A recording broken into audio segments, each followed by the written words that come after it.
Hi, this is Will Cook with the Will Cook Group at Keller Williams Luxury Homes. Welcome back to my video blog.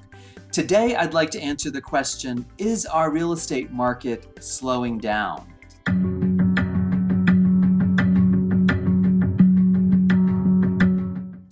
Well, to answer this question, I'd like to start with how our inventory has changed in a year-over-year basis.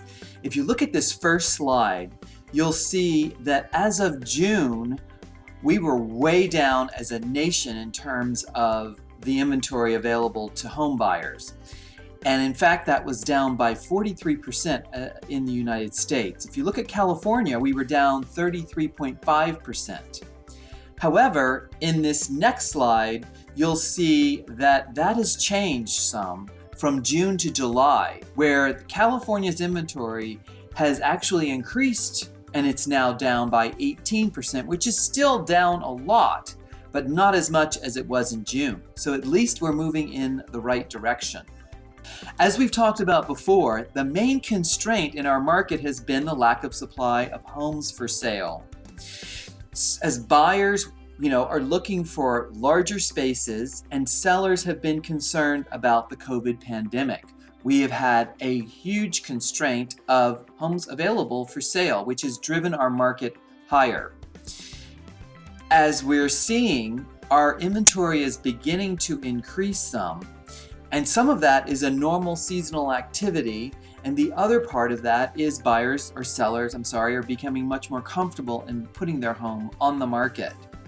In this next slide, I'm going to quote the chief economist at Realtor.com, Danielle Hale, who states, "If these changing inventory dynamics continue, we could see a wave of real estate activity heading into the latter part of a year.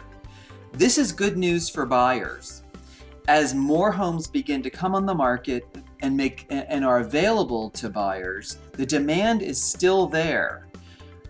We're just seeing some buyer fatigue in terms of the competition they have to go through in order to secure properties. But if there are more choices for them, then they will more than likely move forward in purchasing, especially if interest rates are staying low." To point out what's going on in our local market, I'm going to show you this graph, which shows our inventory levels for June of this year.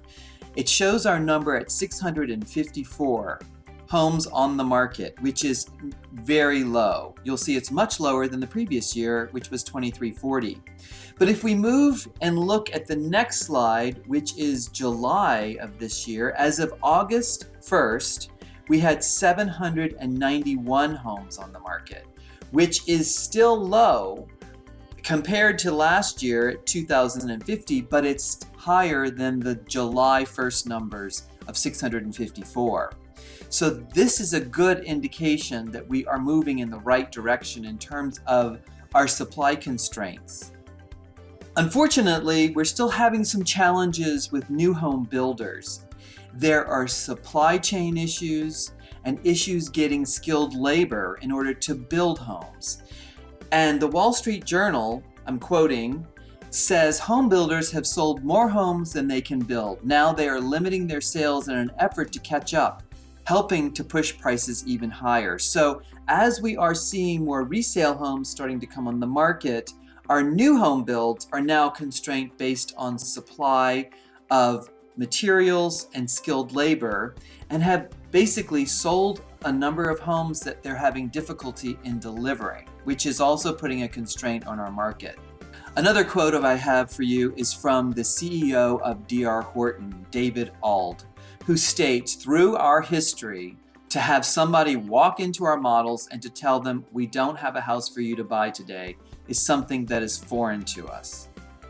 So as we're seeing our resale homes increase in the number of homes that are on the market and available, and our new build homes are constrained by supply and skilled labor shortages, we do have another bit of a headwind coming at us. And I'm going to quote Realtor.com, who states, "The fears of a more contagious version of the coronavirus could prompt some homeowners to delay selling their homes, which would press on inventory levels just as they were starting to see some improvement. If buyer demand stays high and inventories fall again, that could then press on home prices even more and ignite more bidding wars for our limited housing stock. So it's a difficult question to answer. Is our market slowing down?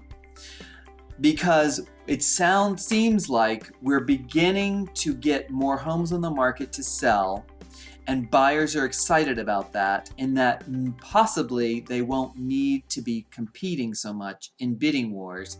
However, the advent of the constraints on new home builders and the possible different variants of the coronavirus could begin to put more constraints on the supply side, which could put us back in a situation where we were earlier this year.